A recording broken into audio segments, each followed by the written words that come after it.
I have reestablished expectations with those around me that my response is not going to dictate the level of the importance of them and how long it takes me to respond. And I want them to know that I am filling my cup first. We so often hear the phrase that you cannot pour from an empty cup, but seldom do we ask, what is draining that cup? Welcome to the Empowered Life Podcast, a space dedicated to one belief that you have the power within to create everything you seek. So if you are ready to step into a new kind of higher learning, the kind that leads to true personal freedom, hang here with me. I'm your host, Rudi Riekstins, and this is the Empowered Life.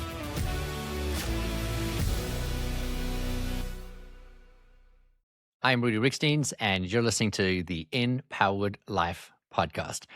And today I want to be talking to you about boundaries and how easily we have all given up boundaries.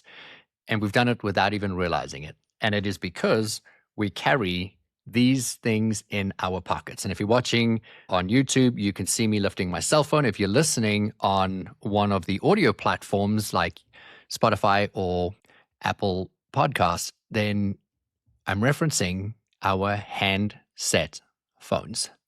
I want to share a story with you. I was recently invited to go on a mastermind retreat for 6 days, and it was in Montana in the backcountry mountains, meaning we were completely off the grid. For 6 days, we spent the first day hiking all the way up the top of the mountain at 6,000 feet of elevation in about a 6-hour hike. We put tents out.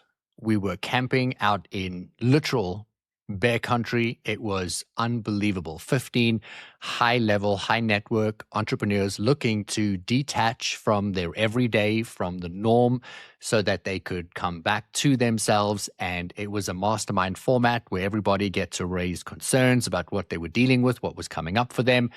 And then also an opportunity for them to look at their lives personally, professionally, and then to pour into the group personally and or professionally. And I was an invited speaker and attendee at this event. I share this with you because when you go into the backcountry of Montana and you're in the mountains and you're at over 10,000 feet above sea level, there is no cell phone signal. You cannot get an email. You cannot get a phone call, unless you're carrying a satellite phone, which we did not. And the entire point behind this retreat was to disconnect from the electronics and to reconnect to nature. And I share this with you because not being able to have access to a phone and turning it off and putting it in your backpack and leaving it in your tent is an interesting experience for people who have been conditioned each and every single day to be available, to be accessible, to be responsive when we are receiving said messages, dings, and pings is a very, very, very interesting experience. I watched so many of these men struggle with not having access to their phones. Every now and again, there would be a joke where someone would say, oh my gosh, I just put my hand in my pocket to pull out my phone for no reason at all, except I'm just so used to doing it, and there was no phone. And then we would all have a chuckle. Except that's not really very funny, because if we think about the preconditioning that we have to constantly move your hand into your pocket, into your purse, into your book bag to be able to connect with the outside world, we all know that we are deeply, deeply seeking and craving human-to-human connection. That is why so many people are seeking love or seeking family or seeking community or going on retreats or wanting to be in like-minded environments. It's because they want that connection. And yet so often the connection that we seek is exactly right in front of us, but we're oblivious to it because something else has stolen our attention. I spent 6 days on the top of this mountain. I did not for a moment miss the accessibility of my phone. The only time I actually ever thought of my phone was when I missed my wife and kids. And I was like, it would be wonderful to hear their voices, to let them know that I'm safe, to see how they're doing. Are they okay? Are they safe? Is there anything I could do to support them? And I would have those momentary thoughts. But the ability to hop onto Instagram or YouTube or to watch the latest TikTok video. None of that came to me. I was so present in my mind and in my body and in the environment. And most importantly to me, to these beautiful 15 souls that were around me, focused, eye contact, pouring into them, having them pour into me. And just as I mentioned, being completely immersed in Mother Nature, knowing that we were in grizzly bear country and always just being hyper aware and alert of our environment and what we're doing and how we're doing it, paying attention to the moose. And we had this most incredible moose that hung around for a day and a half just off our camp. And it just kind of was like keeping an eye on us, eating, grazing, drinking, watching us, and then eventually just walked up the rest of the mountain and left us to be on its merry way. And so just being present in this gift that we had, we hiked back down on the sixth day and got into our vehicles and started to drive. And the drive back to civilization, if you will, was around about a 4-hour drive. And at least 2 hours into the drive, we pulled over to get gas. At some point in time, from getting into the vehicle and before stopping for gas, I had turned my cell phone on so that I could connect with my family. I wanted to check in. I'd missed them. How are you? What are you doing? But we had no signal. And so the phone just went where it always goes, in my pocket. And we stopped at a gas station and I ran in to use the restroom. And I was actually standing in the restroom in front of a urinal and I was going to the bathroom. And then all of a sudden, my phone pinged and I got the 2 vibrations with the bing, bing sound. And in that moment, my entire body had a visceral reaction. The emotion came up in me of, I didn't invite that intrusion. Like, who is this person that just thought that they could all of a sudden interrupt me, interrupt my day, interrupt what I'm doing? And I had that physical, and I'm going to call it a negative reaction. Now, I didn't intentionally have that thought. It was an automatic reaction or a response. In 6 days, my mind and my body had detached from the expectations of who I was, for what I do, for how I show up. I don't mean in life. I just mean in the accessibility of how I allow people to reach me. And all of a sudden feeling that pressure that because I now have this device in my pocket, because it is on and because it can receive a signal, that somehow I am now obligated to read and respond to whoever this person is. And so we have, over time, given up our boundaries. We've given up our ability to decide for ourselves, where do those boundary lines start and where do they stop? Now, I want to share with you that I believe that anything and everything in moderation is okay. But there's the word, moderation. In my line of work, I have clients who pay me to be accessible, to answer their questions, to bring them from heightened states of stress back down to a calm and neutral state, for me to be able to read into their business, into situations, problems, so that I can help move them forward in life and or in business. And when they need me, they have an expectation to reach me so that I can support them in the moment of need. But I also get to create boundaries within that. And you get to create boundaries with your friends, with your family, with your spouses. And just because you have friends and family doesn't mean that you should always be available. And I also want to anchor that being available does not equal a good relationship. Just because you're available to somebody, just because you respond quickly and immediately doesn't make you an effective friend and or an effective communicator or an incredible family member. In fact, it guarantees that you are going to be segmenting you. You're going to be giving fragments of your time, your effort, and your energy to everybody because you've just become too accessible. And this was so blatantly clear to me, standing in a urinal, having a visceral reaction to a ping that had come through from somebody who was now expecting a response back from me. And I had that feeling of like, man, I did not invite this in this moment. And I don't mean in a urinal stall at a gas station. I just mean in that time, in that space. I had been so separated and disconnected over a 6-day period from no longer getting dings and pings and meeting those commitments that my entire body, my nervous system completely relaxed. And so I'm going to ask you 4 questions. And I want you to really think about these questions. because this is really going to help you identify how conditioned are you to your phone? How conditioned are you to being committed to reacting and responding to people? How often are you giving up your ability to lay down foundations and boundaries so that you can confidently be you and decide when are you going to invest in something and where is your attention going to be pulled from one area to another? And so my first question for you is, how frequently do you reach for your phone without having a specific purpose? Are you just putting your hand in your pocket? How quickly do you become uncomfortable when your phone is unavailable to you?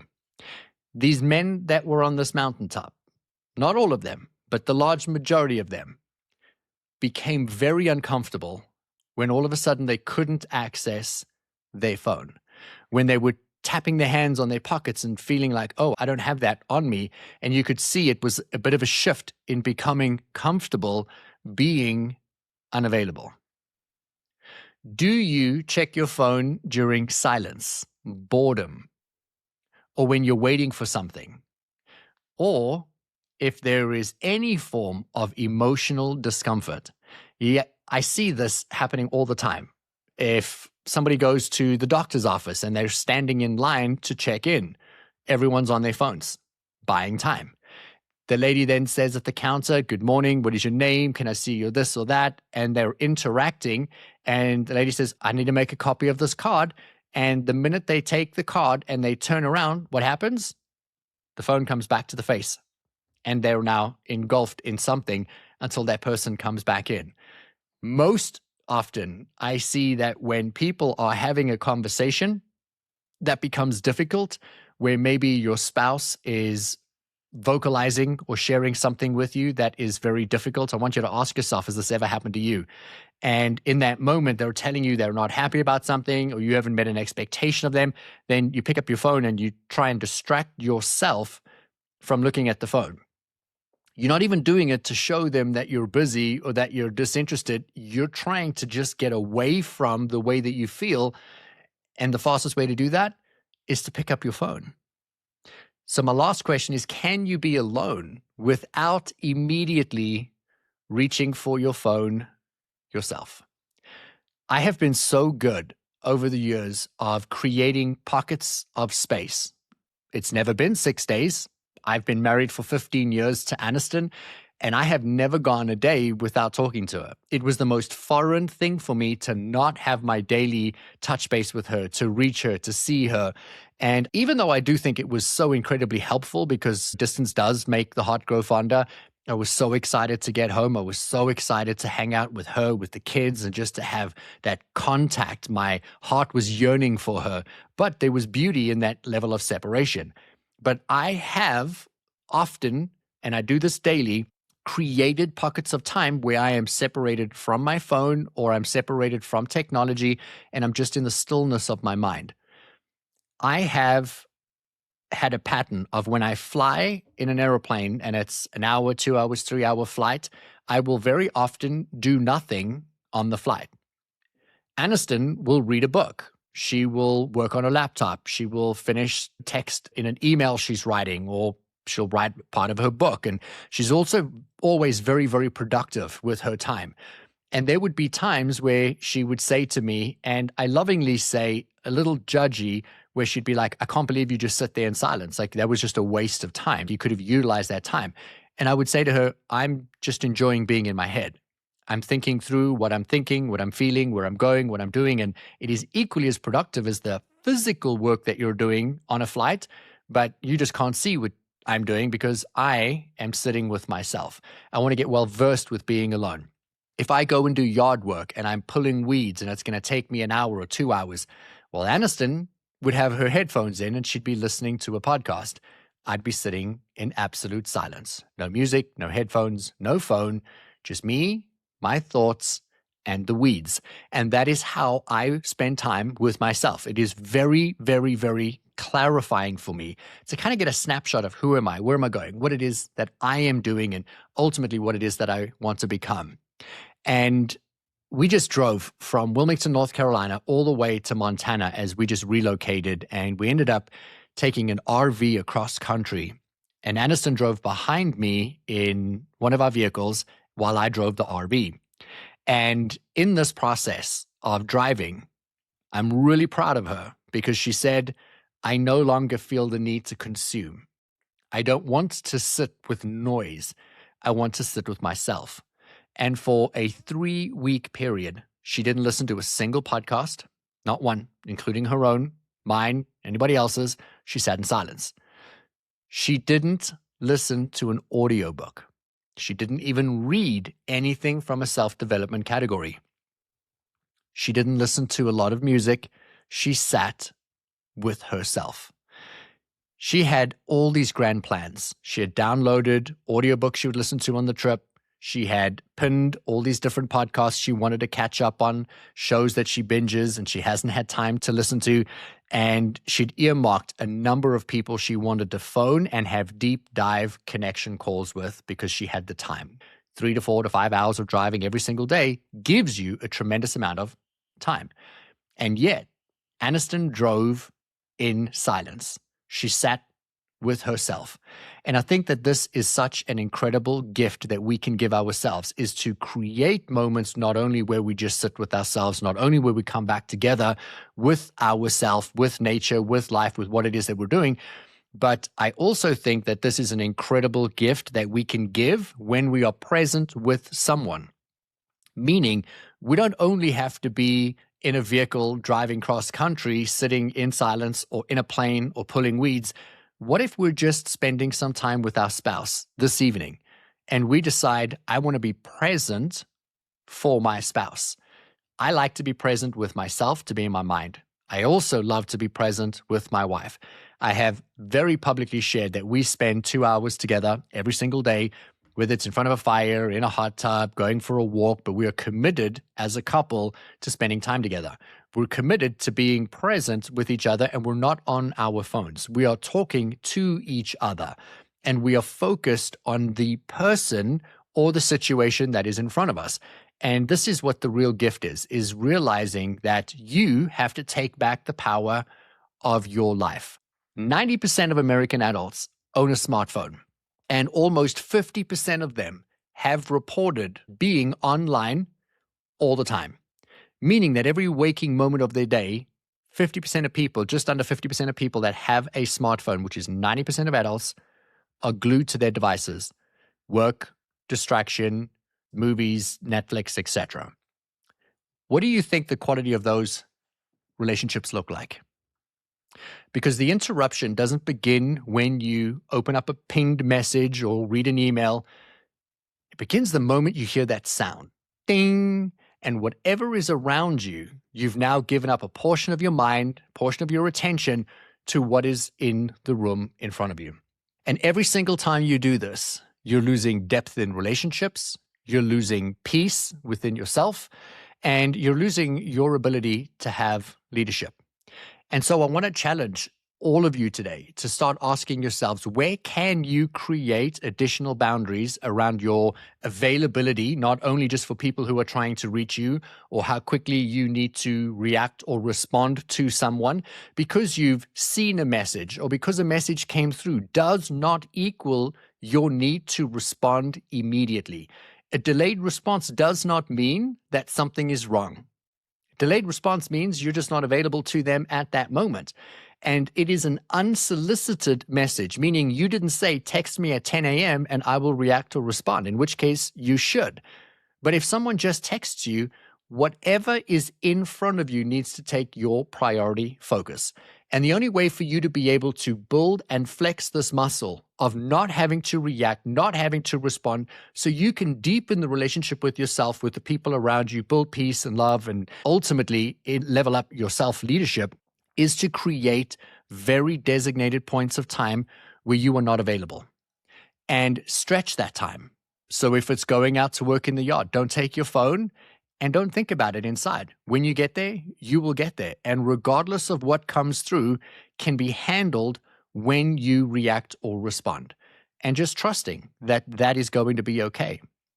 And then when you are with someone, intentionally with someone, and you put your phone down, maybe you turn your notifications off, put it on silent, put it on do not disturb, but be physically present, emotionally, mentally with the person that is in front of you. And you can only do that if you have honed the skill of being mentally and emotionally present with yourself. I have reestablished expectations with those around me that my response is not going to dictate the level of the importance of them and how long it takes me to respond. And I want them to know that I am filling my cup first. We so often hear the phrase that you cannot pour from an empty cup, but seldom do we ask, what is draining that cup? And I can tell you now that if I'm getting a ping and a ping and a ping and a ping, but I'm trying to have a meaningful conversation with my children, my mind immediately starts to separate from what I'm doing, and I start to wonder, who could that be? Who am I expecting something from? Am I needed? Is it an emergency? Do one of my clients need me? And all of a sudden, my focus is here, and you can only focus on one thing at one time. And if you're focusing on a device or focusing on a message or focusing on making everyone around you happy, you do not have the ability to make you happy. And you do not have the ability to make those people that are the most meaningful to you happy. And so here's my advice and close for you today. Could you create some boundaries? Could you put your phone away? Could you be more present to you, to your life? And only when you've planned to do so, could you pick up your device and be rather intentional about what it is that you're doing? The largest attention grabber right now is Instagram, Facebook, YouTube, and all the TV shows that we have. They are literally designed to steal your attention. We have a global war right now on attention, and every one of these platforms and all their algorithms are competing with your attention. And so as you scroll and you get a dopamine hit and you scroll again, you get another dopamine hit, it keeps you stuck. And your responsibility is to become your own source of joy, your own source of fulfillment, your own source of validation, so that you can create the life that you ultimately seek. Because the alternative is you're going to ruin your relationships. You're never going to be present in your mind and your body. You're going to be living in your device, and you're going to be missing the world that is around you. Climbing up a mountain for 6 hours, spending 6 days in true paradise, one of the most incredible environments that I've ever been to. I kept thinking, man, if only I could capture this photograph right now. And then I realized the joy is not in capturing the photograph. The joy is being present when you're in front of what you would want to photograph and just being in the moment. And so I did not come down the mountain with all these photographs of all these things, of all these experiences, but I have the memories because I was 100% focused and present in that moment. And I want you to be present in your life so you don't miss it. Thank you for joining today's episode. I would love to hear from you. What stuck? What did you like? What are you going to be taking away? And what are you committed to doing? And could you be more present in your life today? I'll catch you in the next episode of the Empowered Life Podcast. Till then, goodbye, everybody. If this episode gave you clarity, peace, or a perspective shift, hold on to that. And here is how you lock it in. Subscribe so that you keep building momentum week after week. And if you're the kind of person that believes a good message should travel, please leave a review.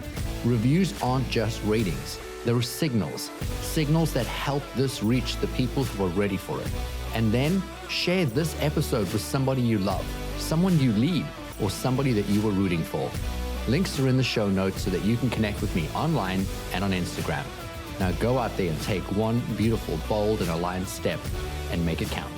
I'm going to catch you on the next episode of the Empowered Life Podcast.